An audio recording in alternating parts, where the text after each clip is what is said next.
guys! Today I'm going to show you how to make prints like this on your sweaters. I chose to do a fun cupcake yesterday. I love sparkles, so I put some really awesome sparkles in there. Make sure before you do it that you're doing it on the front of the sweater, because I accidentally did it on the back of my sweater. Lucky for me, it's a V-neck on both sides, so it worked out okay. So all that I have is a $4 sweater from Value Village. I love to thrift shop, so I bought like 5 of them. My fiance was like, okay, slow down there. But I was like, I love to craft. I bought a sweater. This is literally made out of a school binder from the dollar store. And what I did was just pulled up a stencil on Google on my TV screen and traced it onto here and then cut it out with an X-Acto knife. So you could choose any shape that you want and just have fun with it. So I chose an anchor for this one, and I bought fabric paint. These ones I'm a little bit worried about because they're from the dollar store. I love the dollar store, but I have no idea how their fabric paints are going to work. I also bought fabric paint for the one that I did yesterday, and that worked really well. It's the Martha Stewart brand, multi-surface acrylic craft paint. This one worked really well. I'm hoping that these ones work just as well, but we will see. I also have sponge paint brushes from the dollar store and a paint tray from the dollar store as well. So altogether you're spending probably like $10 maximum, and you're gonna make a really cool shirt. You can also do this on whatever you want. If you want to do it on like a t-shirt, try and stick with something that you're not going to be stretching too much. So to get started, what I'm gonna do is just pour some of my paint in my paint tray. Shake that shit up real good.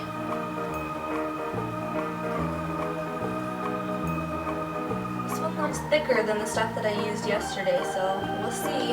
Also, if you have some kind of I used just a big piece of wood to put underneath my sweater to make sure there was a flat surface to apply my paint with, and also so that it doesn't get on the other side of your shirt because you don't want it to bleed through.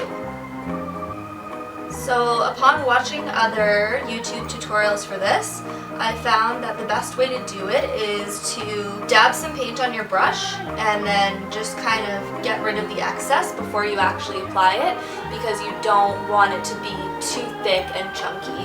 Make sure we're centered. And then literally just dab it on. The stuff is definitely not applying like my stuff yesterday was, but hopefully it'll still work. Also, a really good idea that I didn't do this time is to tape the edges of your stencil down so that it does not move at all, because if it moves, your stencil isn't going to end up as nice. Because I'm doing a multi-stencil on this one, I didn't tape it because I just don't want the hassle of having to lift it up every time. So I'm just going to hold it steady with my hand. I'm also going to do some sparkles on mine because, like I said, I'm a sparkle kind of girl. Finding that with this fabric paint, it's working a lot better if I just hold the brush a little bit closer to the end, because it's just applying a little bit better. I'm going to let this dry a little bit, and then I'm going to add some sparkles on it, and then we're going to move on to the next one. Okay, it's going pretty well so far. My only problem that I've run into is that this paint is freaking dry as hell, so it just came out in like a big blob. So I just mixed it with some of my other sparkle stuff because we all know that Martha Stewart is the shit. Now I'm just moving on. These 3 turned out pretty good, so I'm going to keep on going with it. The one trick that I learned is you hold it closer to the base on the actual brush. You're going to get your hands really freaking dirty, but maybe it would be better to use just a handheld little sponge because you could probably get a lot closer to the material. Today I'm finding that it would be a little bit more helpful if I had just a handheld little guy. Moving on, I'm going to keep on going with my pattern. What I'm doing is just a bricklay pattern of my anchors. I'll let you guys see what it turns out like. Let's come along. I don't know if I mentioned to you guys, but the Martha Stewart paint that I got is from Walmart.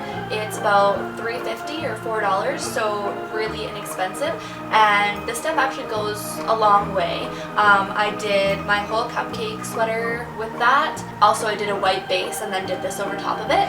But it goes a long way. I'm finding it goes a lot further than this dollar store stuff. Obviously, you get what you pay for. This stuff is actually working fairly good when I really push it in there. I just have to get in there a lot more than I did yesterday. That's okay. I'm a little bit dirty, but hey, what is crafting if you don't get all messy, right? So I'm totally breaking my rule that I told you earlier of less is better. Now I'm just freaking loading it on there because it seems to actually go into the fabric better just because the stuff is cheap. But you live and you learn. I actually think this is going to turn out really cute. I'm excited. I love doing stuff like this because nobody else has this. Yeah, somebody might have a sweater with some anchors on it, but I did this myself and I had fun doing it. And then I'm just going to add my layer of sparkles. This stuff is chunky as hell because it's mixed with that crappy dollar store stuff, but it seems to work once I dab it in there quite a bit. The more sparkles, the better. And normally I would wait a little bit before I lifted up the stencil, but because I'm doing a brick-lay pattern and I'm extremely impatient, I don't want to wait. So I've just been lifting it up and placing it down as I go. It doesn't seem to be leaving any residue, which is good. Alright, here we go, taking off the last stencil.